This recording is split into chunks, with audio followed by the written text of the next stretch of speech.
Hello friends, today we are going to talk about how to reframe our beliefs for powerful results.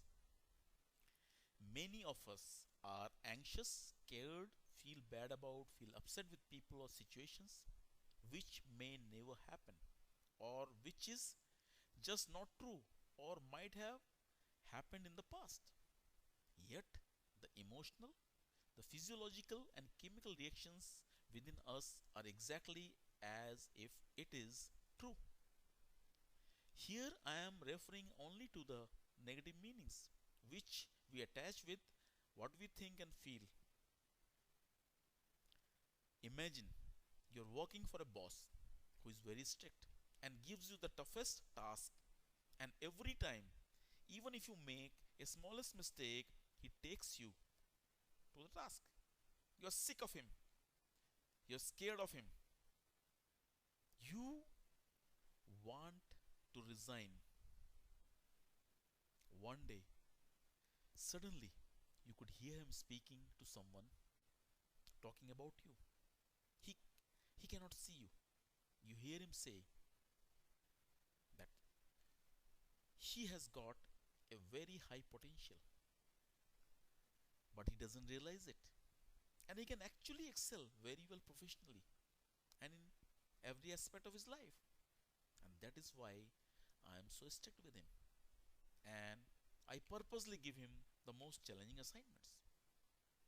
Once you hear this, tell me, will your feelings towards him remain same or change? Take somebody you felt was a very bad person, and much later you found that your impressions were wrong. Okay?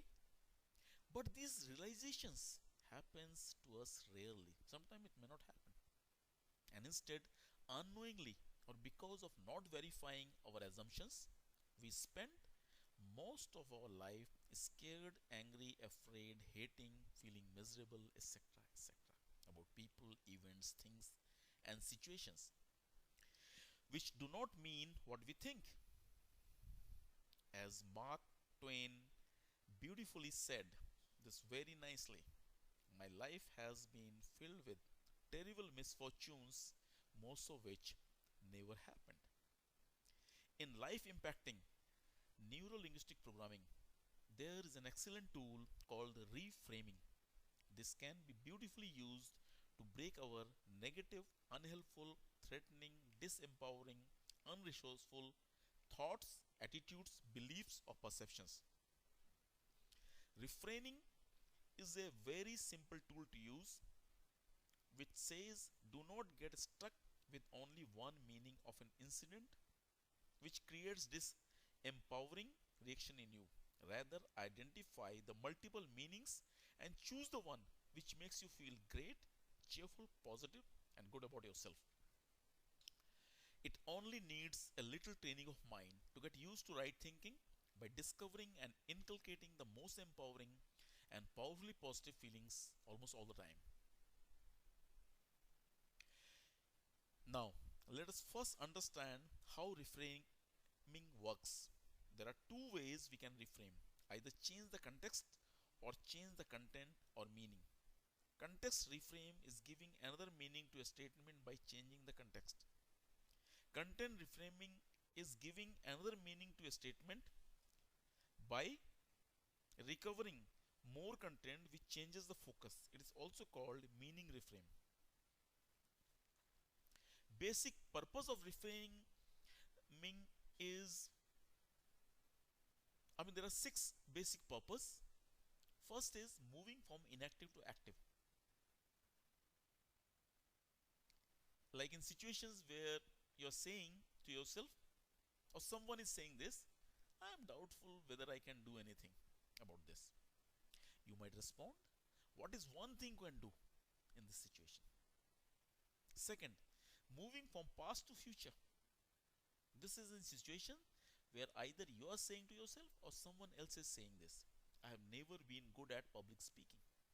You might respond, if you imagined yourself to be successful at public speaking, how would you be speaking that would be successful? Third, moving moving from future to past. This applies in situations where either you're saying to yourself or someone is saying this, I can't seem to start this project. You might respond, has there been a time in the past when you felt similar yet achieved your objectives? And what did you do then to start taking action? Fourth, reframing is useful in moving from others to yourself. In situation where either you are saying to yourself or someone is saying this, nobody seems to like me. You might respond, what is it you are proud of yourself? Fifth, moving from a liability to an asset.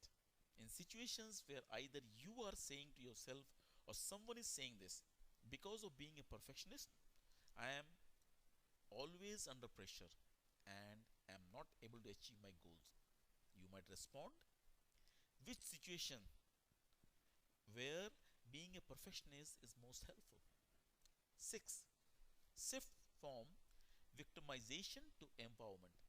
This works in situations where either you are saying to yourself or someone is saying, this always happens only to me. You might respond, sometimes even we do that to ourselves. Now, how to reframe your thoughts and beliefs? The first, A. Write down in details the following. Things that you're not grateful concerning your body or the outside on your life. Second, anything you have done or not done. Anything you do not love about the way you look or feel. The fourth, the embarrassing situations you keep reflecting about. Fifth, all your limiting behaviors you hate, dislike yourself for. Sixth, the major mistakes made, failures for which you feel you are to blame. Seventh, your failures in all areas of life, relationship, family, profession, studies. Eighth, all your regrets, those things you think you should have done. Ninth, everything those give you feeling of low self-esteem and you feel you're not worthy of. B. Now create a more resourceful, empowering and helpful frame of mind. We'll first see how to do content reframes. Now you have to ask yourself about all the above 9 unhelpful states. The following questions. The first, what is the positive intentions here? For these failures, for these mistakes, for this dislike. Second, what could this behavior really means? Third, for what purpose do they do this? Fourth, what would I like it to mean? Fifth, what might be useful about this experience? Sixth, how else could I interpret the meaning of this mistake? Seventh, what could I potentially learn from the mistake I made? Eighth, what did I do well? What is the positive about this situation? Now this is about content reframe. Now in context reframe, you have to ask, in all those 9 unfull states, in what context could this behavior be appropriate? Some behavior may be appropriate in one situation, may not be in other situation. Second, in what context could this behavior be useful? Third, in what context could this behavior potentially serve me? Fourth, in what way could this be viewed as resourceful?